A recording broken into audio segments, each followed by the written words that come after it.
안녕하세요. 안녕하세요. 네, 여행 이야기는 항상 흥미롭죠. 네. 요즘은 여행을 가기 어려운 시기라서 오히려 더 듣고 싶은 이야기일 수도 있고요. 그래서 여행 시리즈를 마련해 봤습니다. 그 첫 게스트로 세상에서 가장 행복한 나라 핀란드의 저자 안건 작가님 나오셨어요. 네, 반갑습니다. 반갑습니다. 홍구슬입니다. 네. 네, 이렇게 금방 얘기하다 보니까 작가님은 취미가 여행이라고 하시던데요. 네. 저는 항상 어디로 떠나는 거를 되게 좋아했었고요. 핀란드를 가기 이전에도 사실은 여행을 정말 좋아했었는데, 아무래도 교환학생을 가게 되다 보면 유럽 모든 나라들이 워낙 가깝고 또 상대적으로 저렴하게 여행을 할 수 있다 보니까 특히 핀란드에 있을 때는 여행을 정말 많이 다녔던 것 같아요. 네, 아무래도 가까우니까. 네. 그렇죠? 유럽 내에서. 그럼 책을 내신 계기도 브런치를 통해서 구체화된 거네요. 네, 일단은 가장 먼저 들었던 생각은 교환학생은 핀란드에서 전 세계 친구들과 함께 이제 하는 제 인생에 있어서 최고의 순간이었다고 저는 생각을 해요. 네. 근데 그런 경험을 저는 더 밀도 있게 이렇게 꽉꽉 담아서 제 안에 저장을 해놓고 싶었어요. 그래서 이제 그 전에도 사실 글을 썼었는데, 글을 쓸 때 참 좋았던 점이 뭐냐면, 일단은 첫 번째로 제가 글을 쓰게 되면 인터넷이라는 공간 속에 제 생각이 남게 되고, 그리고 두 번째로는 그 글을 쓰는 과정 속에서 제 생각이 한번 이렇게 논리적으로 정리가 되다 보니까 이미 머릿속에서 확실히 이렇게 딱딱딱딱 정리가 되는 효과가 있더라고요. 네, 그래서 그런 기록의 중요성에 대해서 오시는 작가님들마다 많이들 네, 얘기를 하세요. 맞아요. 저는 사람의 기억을 별로 믿지 않는 편이거든요. 인간은 기억은 왜곡되기 마련이고요. 맞아요. 네, 마침 핀란드에 오니까 글을 쓰고 싶은 거리들이 참 많아지더라고요. 워낙 새로운 환경에서 새로운 친구들을 만나 보니까요. 네, 페이스북과 블로그에 이렇게 그래서 그런 글들을 조금씩 남기기 시작했는데요. 생각보다 그게 호응이 괜찮더라고요. 네. 이제 그러면서 사실은 그럼 브런치로 한번 넘어가 봐야겠다 이런 식으로 처음에는 생각을 했죠. 근데 브런치에 원래 작가가 되는 게 사실 교환학생의 전체 목표였는데 한 2주 만에 바로 브런치 작가가 돼버렸어요. 와. 그래서 사실 그러면 다시 돌아와야 되는 거예요? 목표를 이뤘으니까 네. 그럴 순 없었고 이제 새로운 목표를 다시 설정을 해서 그럼 일단 브런치에 조금 더 꾸준히 글을 써보자 그렇게 생각을 했죠. 네. 네, 브런치에 글을 써보다 보니까 제가 브런치라는 플랫폼을 참 좋아하는데요. 그러다 보니까 자연스럽게 많은 사람들이 제 글을 읽게 되고 또 제가 썼던 글 중에 하나는 거의 10만 명에 가까운 사람들이 제 글을 읽게 됐었어요. 그러다 보니까 이게 사람이 인정 욕구라는 게 있잖아요. 네. 그런데 그 10만 명이 내 글을 읽고 좋아해 준다 하다 보니까 마치 동기부여가 네, 연예인이 된 것 같은 기분도 느끼셨을 것 같은데요. 그쵸. 굉장히 막 가슴이 막 뛰고 막 정말 그런 기분이 들었었어요. 이렇게 사실 어떤 동기부여도 확실히 되어 있었고 글 쓸 그런 어떤 주제도 항상 메모장에 쌓여 있었기 때문에 핀란드에 있는 동안 글을 쓰는 거는 그렇게 어렵지 않았었던 것 같아요. 또 다른 한편으로는 이게 사실은 반대이기도 한데요. 쓸 거리가 많아서 글을 쓴 것도 있지만 매일매일 글을 쓰겠다라는 다짐을 하다 보니까 조금 더 제 감각을 예민하게 세우고 귀를 쫑긋 세워서 글로 쓸만한 것들이 뭐가 있을까 이런 생각들을 하면서 그 경험들을 더 밀도 있게 할 수 있었던 것 같아요.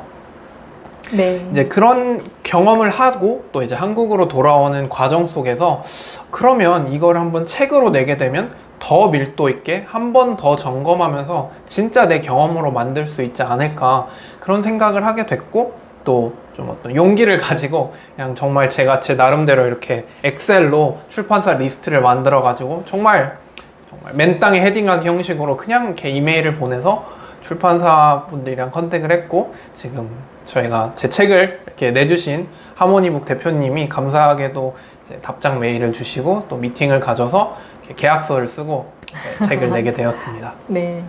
그럼 이제 책 내용에 대해서 더 자세하게 소개해 주세요.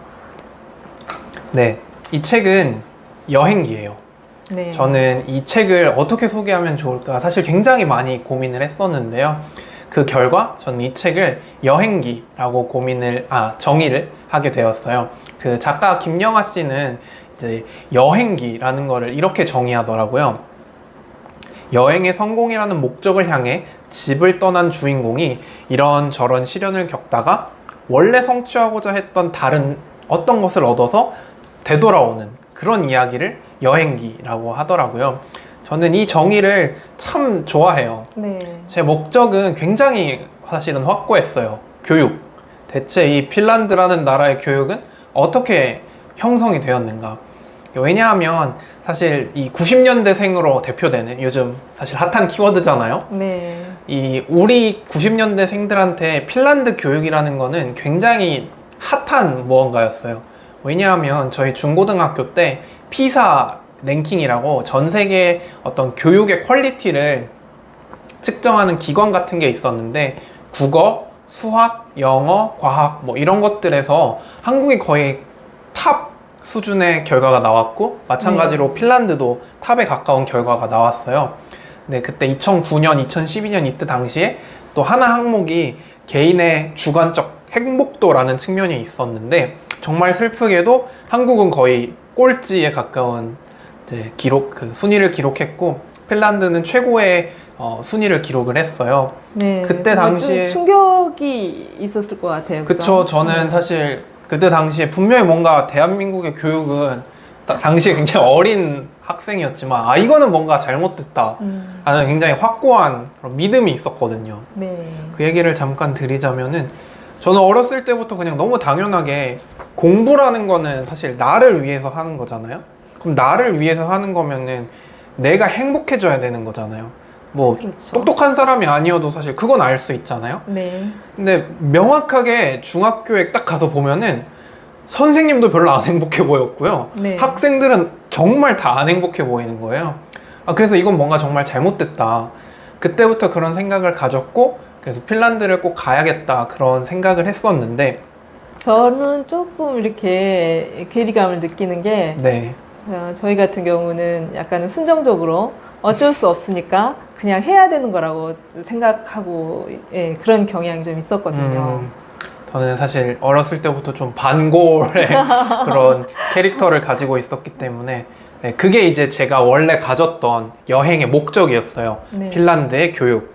근데 생각보다 이 핀란드의 교육이라는 하나를 이해하기에 14개월이라는 시간이 부족했던 것 같아요. 그리고 교육이라는 게 사실 교육 하나만 있는 게 아니라 문화, 역사, 사회 이런 어마어마하게 큰 것들이 함께 돌아가는 톱니바퀴이다 그렇죠. 보니까 그 사회 체제가 어떻게 결과적으로 만들어낸 것일 수도 있어요, 교육이. 네, 그렇죠? 그래서 사실 좀 그거 자체를 얻어오지는 못한 것 같아요. 네. 제가 얻어온 것은 의외로 크게 다른 두 가지인데요. 먼저 첫 번째로는 한국에 대한 애정이에요.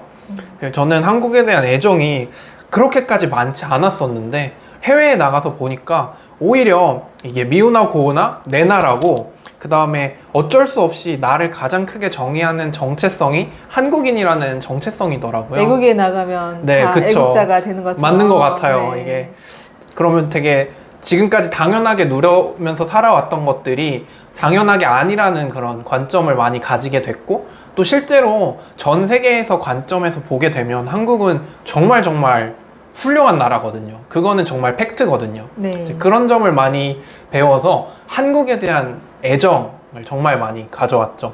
그리고 두 번째로는 가장 약한 사람들을 위한 배려를 배워온 것 같아요. 핀란드라는 나라가 세상에서 가장 행복한 나라잖아요. 네. 근데 그 이유 중에 가장 큰 것이 저는 강자보다는 약자에게 더 따스하고 승자보다는 패자라는 말은 조금 그렇지만 승자보다는 조금 뒤처진 사람에게 조금 더 신경 써주고 그 다음에 다수보다는 소수자들에게 조금 더 따뜻한 세상과 기회를 열려주는 것이 그 사회를 굉장히 성숙하게 만들어 왔다는 거를 많이 배웠던 것 같아요. 네. 아무래도 한국이 제가 지금까지 한국에서 살아오면서 한국을 가장 정의하는 키워드는 저는 경쟁이라고 생각을 하거든요.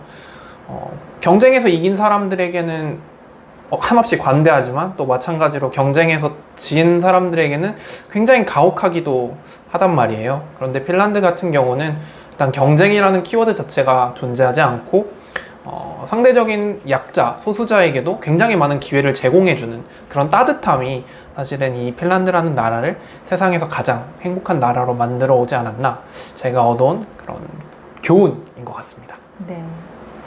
핵심 메시지를 좀 정리해 주세요. 네. 제 책의 제목이 세상에서 가장 행복한 나라 핀란드잖아요.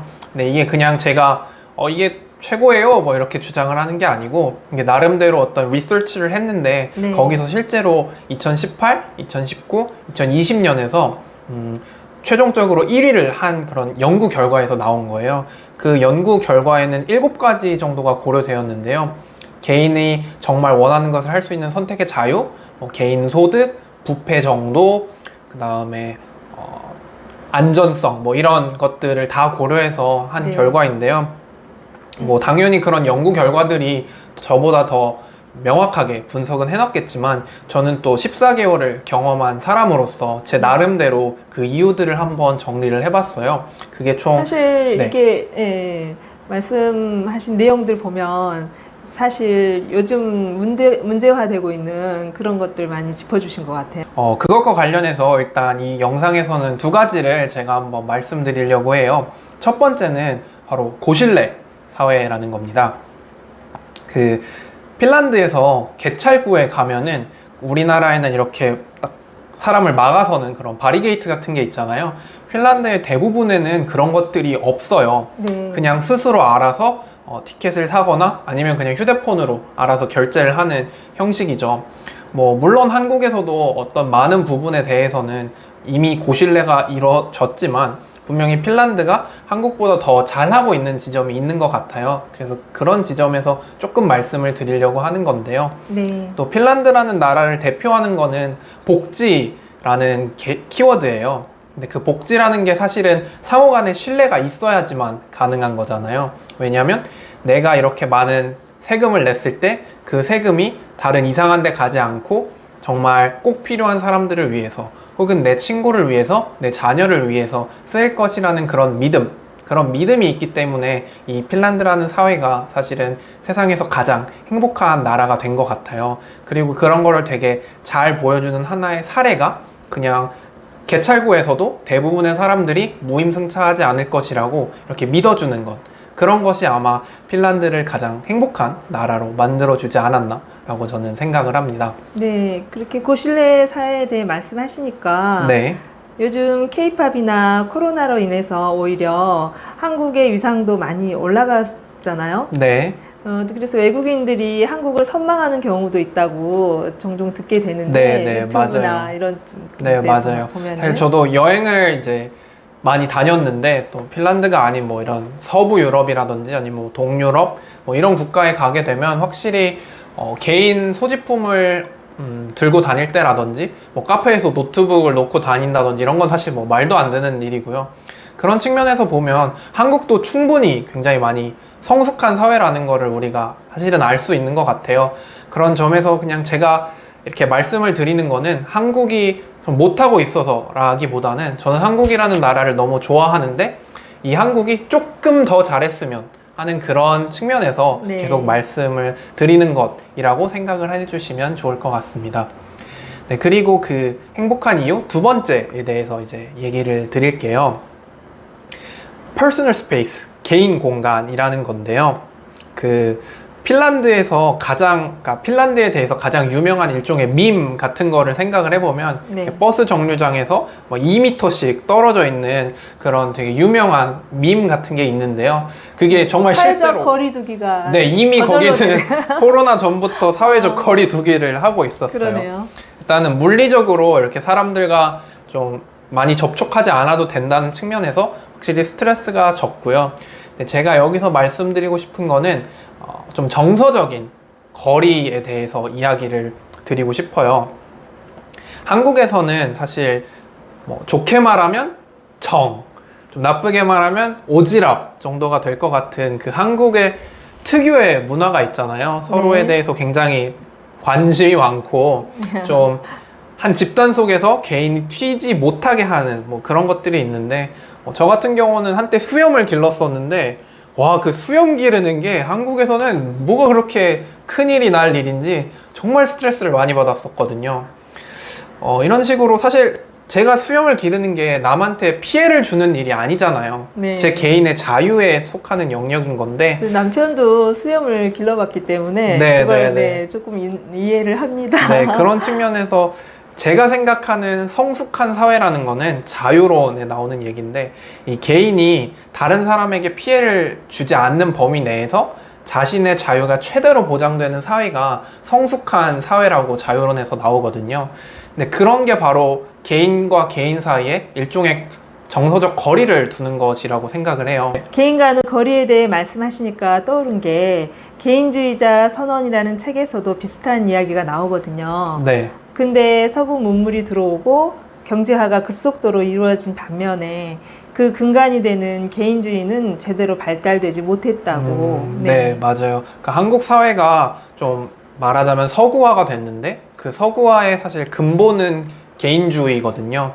근데 그 개인주의가 무조건 좋고 집단주의가 무조건 나쁘다라는 이야기를 하고 싶은 건 아니지만, 집단주의가 너무 강해서 개인의 개성을 조금 무시하는 경우가 한국에는 종종 있는 것 같아요. 네. 그래서 저는 뭐 중요하다고 하잖아요. 그런 측면에서 우리는 이미 집단주의적인 걸 많이 발전을 해놨으니까 한국이 조금 더 발전된 사회로 나가기 위해서는 조금 개인주의, 그러니까 뭐 이기적인 행동을 하라는 것이 아니라 네. 그냥 개인이 좀 자기 개인으로서 존중받을 수 있고, 개인으로서 존재할 때 다른 사람이 인정해주지 않아도 그냥 나는 나로서 존재할 수 있는 그런 사회가 되었으면 좋겠다는 바람을 담아서 두 번째, 개인 공간에 대해서 말씀을 드렸습니다. 네. 네, 그리고 이 마지막 얘기를 조금 드리고 싶은데요. 이 마지막은 뭐 책에 직접적으로 나와 있는 내용이라기보다는 제가 이 책을 이제 독자분들한테 추천드리는 이유가 될 것 같아요. 박스에서 벗어나는 경험이라고 생각을 하시면 될 것 같은데요. 창의성이라는 게 사실 굉장히 한 2000년대 초반부터 한 20년 동안 굉장히 큰 화두가 되고 있잖아요. 뭐 한국 교육에 많이 그쵸, 뭐 한국 교육은 측면이죠. 뭐 창의성 있는 인재를 길러내지 못한다, 뭐 4차 산업혁명 시대에 뭐 이런 식으로 하면서 항상 창의성이라고 이야기를 많이 하는데, 그 창의성에서 가장 큰 제약이 되는 거는 자신을 박스 안에 가두는 것이라고 저는 생각을 해요. 그러니까 자기가 한 경험, 자기가 가지고 있는 지식, 그 안에서만 생각을 하게 되는 것이 이 창의성을 방해하는 가장 큰 요소인데요. 그 창의성을 방해하는 이 박스를 더 큰 데서 생각할 수 있는 것 중에 가장 좋은 방법이 사실은 전혀 다른 환경에 가거나 전혀 다른 생각을 가진 사람들을 만나는 거예요. 네, 현실적으로 여행이 되겠네요. 그쵸. 네. 근데 현실적으로 지금 우리는 그것을 할 수 없는 상황이잖아요. 뭐 해외에 나가는 것도 어렵고, 그렇다고 당장 내가 뭐 하고 있는 일을 그만두고 새로운 사람을 만날 수도 없으니까요. 그래서 그럴 때 저는 도움이 되는 것이 바로 독서라고 생각을 하거든요. 네. 왜냐하면 작가가 굉장히 오랫동안 한 경험을 이렇게 에센스만 녹여내서 나름대로 논리적으로 정리를 한 것을 짧은 시간 안에 읽을 수 있기 때문이죠. 저는 이 14개월 동안 핀란드에서 제가 경험을 하면서 제가 가지고 있던 박스가 다 없어졌어요. 박스가 정말 다 사라졌어요. 그 경험들을 최대한 이 책에 많이 담으려고 노력을 했어요. 그러다 보니까 어쩌면 저와 다른 생각을 가지실 수도 있고, 아니면 제가 가진 생각에 굉장히 많이 동의를 하실 수도 있어요. 무엇이 되었든 좋아요. 이런 사람은 이런 생각을 하는구나, 이렇게 생각을 할 수도 있구나 라는, 핀란드라는 전혀 다른 환경을 통해서 좀 새로운 그런 생각을 가지게 되면 설령 그 생각에 동의하지 않더라도 내 생각의 지평이 훨씬 더 넓어지는 것을 아시게 될 수 있을 거예요. 그런 측면에서 저는 마지막으로 제 책이지만 조금 더 창의적인 인재가 되고 조금 더 열려있는 마음을 가질 수 있는 사람이 되고 싶은 사람에게 제 책을 이렇게 스스로 추천합니다. 네, 저 동의합니다. 저도 네, 감사합니다. 네, 이슈마다 정말 어떻게 이런 대안이 되는 그런 이야기들이 나와 있어서 네. 네, 좋았어요. 네, 감사합니다.